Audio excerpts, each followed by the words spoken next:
కష్టపడుతున్నప్పుడు మనం అండగా నిలబడాలి అని మిడ్జిల్ మండలం అంతా ఏకమై నన్ను జడ్పీటీసీగా మీరు గెలిపించారు, ఆశీర్వదించారు. మళ్ళీ 2007 జూన్లో శాసన మండలి సభ్యుడిగా మీ దగ్గరికి వస్తే ఎంపీటీసీలు, కౌన్సిలర్లు, జడ్పీటీసీలు ఆయల్ల మీరందరూ అండగా నిలబడి శాసన మండలి సభ్యుడిగా 2007లో మీరు గెలిపించారు, మీరు నిలబెట్టిండ్రు. మళ్ళీ 2009 జూన్లో కొడంగల్ ఎక్కడ ఉంటుందో నాకు తెలీదు. ఆనాడు పార్టీ పిలిచి బీఫామ్ రాత్రి 4 గంటలకు చేతిలో పెడితే దారెత్తుకుంటూ అక్కడికి వెళ్తే 14 రోజుల్లో 7,000 మెజార్టీతోని కొడంగల్ బిడ్డలు నన్ను ఆశీర్వదించి ఈ మొక్కను పెంచిండ్రు. 2014లో మళ్ళీ గెలిపించిండ్రు. అదే విధంగా మూడవసారి దేశంలోనే పెద్ద పార్లమెంటు నియోజకవర్గం నరేంద్ర మోడీ, అమిత్ షా పార్లమెంటు నియోజకవర్గాలు కలిపిన నా మల్కాజ్గిరి పార్లమెంటులో సగానికంటే ఎక్కువ కాదు. అట్లాంటి మల్కాజ్గిరిలో మీరందరూ మళ్ళా కష్టపడి పార్లమెంట్ సభ్యుడిగా గెలిపించారు. ఆ ఊపుతోని, ఆ బలంతోని సోనియమ్మ ఆనాడు కాంగ్రెస్ పార్టీ అధ్యక్షుడిగా నన్ను నియమించింది. నేను ఒక్క మాట చెప్పదలుచుకున్న మిత్రులారా, ఇవాళ ఈ తెలంగాణ రాష్ట్రానికి ముఖ్యమంత్రిగా మీ ముందు నిలబడి నిటారుగా ఎవరితోనైనా కొట్లాడడానికి నాకు ఈ ధైర్యం ఉంది అంటే, ఈ ఆత్మవిశ్వాసం ఉందంటే, ఈ పాలమూరు బిడ్డలు నన్ను గుండెల్లో పెట్టి చూసుకున్నారు, నన్ను భుజాల మీద మోసిండ్రు. గల్లీ నుంచి ఢిల్లీ వరకు మేమున్నాం, నువ్వు కొట్లాడు.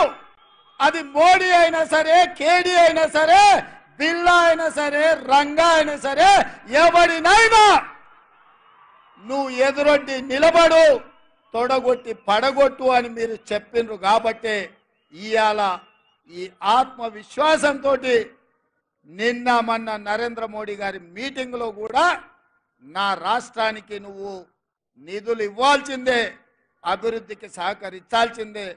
నువ్వు గుజరాత్కు బుల్లెట్ ట్రైన్ వేసుకున్నా, సబర్మతి రివర్ ఫ్రంట్ కట్టుకున్నా, గిఫ్ట్ సిటీ కట్టుకున్నా, నా పాలమూరుకో నా తెలంగాణకు నాకు ఎందుకు ఇవ్వవు అని చెప్పి సభాముఖంగా ఆయన ఎదురుగానే తుమ్మిడేటి కట్టుకోవడానికి మాకు అనుమతులు ఇప్పించాలి, మెట్రో రైలు నిర్మించుకోవడానికి నువ్వు నిధులు విడుదల చేయాలి, మూసీ రివర్ డెవలప్మెంట్కు నువ్వు సహకరించాలి, స్కైవేలు ఫ్లైఓవర్లు కట్టుకోవడానికి నిధులు ఇవ్వాలి, మెట్రో రైలుకు నిధులు ఇవ్వాలి, మా పాలమూరు రంగారెడ్డి ఎత్తిపోతల పథకానికి జాతీయ పథకం ఇవ్వాలని నరేంద్ర మోడీ గారు ఎదురుగానే చెప్పిన. ఇవాళ కొంతమంది సన్నాసులు మాట్లాడుతున్నారు, రేవంత్ రెడ్డి నరేంద్ర మోడీ గారికి ఎందుకు వినతి పత్రాలు ఇచ్చిండు అని.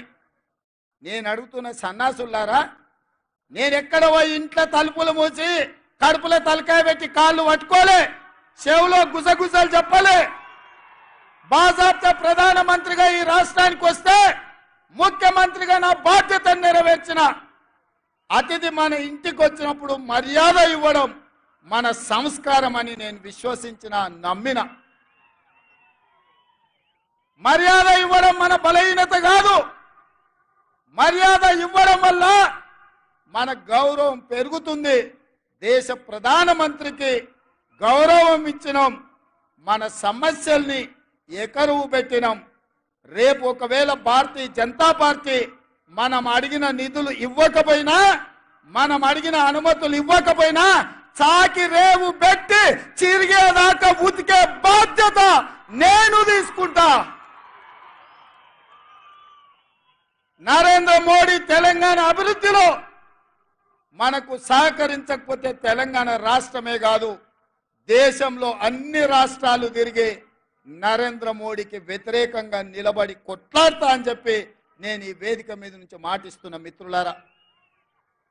మన మంచితనం చేతగానితనం కాదు, మన మర్యాద మన ప్రాంతానికి మేలు జరగాలనేది. రాష్ట్ర కేంద్ర ప్రభుత్వాల మధ్యలో సంఘర్షణ వైఖరి ఉంటే అది చివరికి రాష్ట్రానికి, తెలంగాణ ప్రజలకు నష్టం జరుగుతుంది. సంఘర్షణ వైఖరి ప్రభుత్వాల మధ్యలో ఉండొద్దు అన్న ఆలోచనతోని తెలంగాణ రాష్ట్ర ప్రభుత్వం తరఫున భారత ప్రభుత్వానికి వినతి పత్రాలు ఇచ్చినాం. మన రాష్ట్రానికి రావాల్సిన హక్కుల గురించి మాట్లాడినాం. విజ్ఞత ఉండాలి, మన మీద మనకు విశ్వాసం ఉండాలి. రాష్ట్రానికి ఏం దేవాలనో ఏం రావాలనో నాయకుడికి అవగాహన ఉండాలి. అందుకే విజ్ఞతతో కూడుకున్న వినతి పత్రాలు ఈ దేశ ప్రధానమంత్రికి ఇచ్చినాం. ఇంకొక ఆయన అంటాడు 6 అడుగులు పెరిగిండు కానీ ఆయనకు మెదడు ఎక్కడుందో నాకు తెలియదు. గాయలు ఎన్నడో చెప్పిన దూలం లెక్క పెరిగిండు కానీ దూడకున్న బుద్ధి లేదని. ఇవాళ హరీష్ రావు మాట్లాడుతున్నాడు, మీరు అందరు చూసారు. వచ్చేటప్పుడు జర ఆలస్యమైంది, ట్రాఫిక్ జామ్ అయింది. ఒక ఆయన సైకిల్ మోటార్ మీద వచ్చేట ఆయన తలుపు కొట్టి ఇంకో మాట చెప్పాలన్నాడు. ఏందయ్యా అన్న, బీఆర్ఎస్ అంటే నీకు తెలుసా సార్ అన్నాడు. ఏందోనే వాళ్ళు ఏదో భారత రాష్ట్ర సమితి అన్నారు కదా అంటే, అది కాదు సార్, అది బిల్లారంగ సమితి. నువ్వు ఎప్పుడు బిల్లారంగ అంటావు కదా, ఒకటి బిల్లా ఇంకోటి రంగా, 2 కలిపితే సమితి. బీఆర్ఎస్ అంటే బిల్లారంగ సమితి అని చెప్పిండు. నాకు నిజంగానే హరీష్ను కేటీఆర్ను చూస్తుంటే అది బిల్లారంగల సమితి లాగానే ఉంది. ఇంతకుముందే మా ఇంకన్నా చెప్తున్నాడు, మేము 10 ఏళ్ళు కష్టపడి మీ సేవ చేయాలన్న ఆలోచనతోటి ఈ రాష్ట్రాన్ని అభివృద్ధి పదం వైపు నడిపించాలి. పనిమంతులుగా మేముంటే గాజ కింద పందికొక్కులాగా 10 ఏళ్ళు ఈ రాష్ట్రాన్ని దోసుక తిన్నారు. ఇప్పుడు నీ స్పీచ్లో చెప్పు అని చెప్పి కోమటిరెడ్డి వెంకటరెడ్డి గారు నాకు చెప్పారు. నిజమే, గాజ కింద పందికొక్కులాగా ఇవాళ ఈ తెలంగాణ రాష్ట్రాన్ని దిగమింగిన కేసీఆర్ కుటుంబం ఇవాళ పదవి పోతే మతి భ్రమించి మన మీద మాట్లాడుతున్నారు. ఇవాళ అప్పుడే ఏమి చేయలేదు కాంగ్రెస్ పార్టీ అంటూ. నేను అడుగుతున్న 10 ఏళ్ళు అంటే 3650 రోజులు ఈ రాష్ట్రంలో కేడి 3650 రోజులు అధికారంలో ఉంటే కేంద్రంలో నరేంద్ర మోడీ 3650 రోజులు ఉన్నారు. పాలమూరు రంగారెడ్డికి జాతీయ హోదా ఇచ్చిండ్రా? కల్వకుర్తి, భీమా, నెట్టంపాడు, కోయిల్ సాగరు, సంగమన్న ప్రాజెక్టులు ఏమైనా పూర్తి చేసిండ్రా? ఏమైనా పరిశ్రమలు తెచ్చిండ్రా? పాలమూరు యూనివర్సిటీకి నిధులు ఏమైనా ఇచ్చిండ్రా?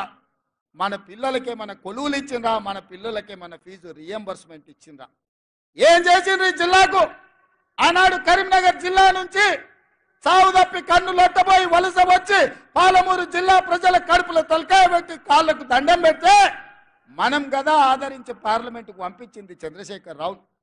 2009లో మేము గెలిపిస్తే సోనియమ్మ తెలంగాణ రాష్ట్రం ఇస్తే మా ఎంపీ గుండి ఈ తెలంగాణ రాష్ట్రానికి ముఖ్యమంత్రి అయినాం.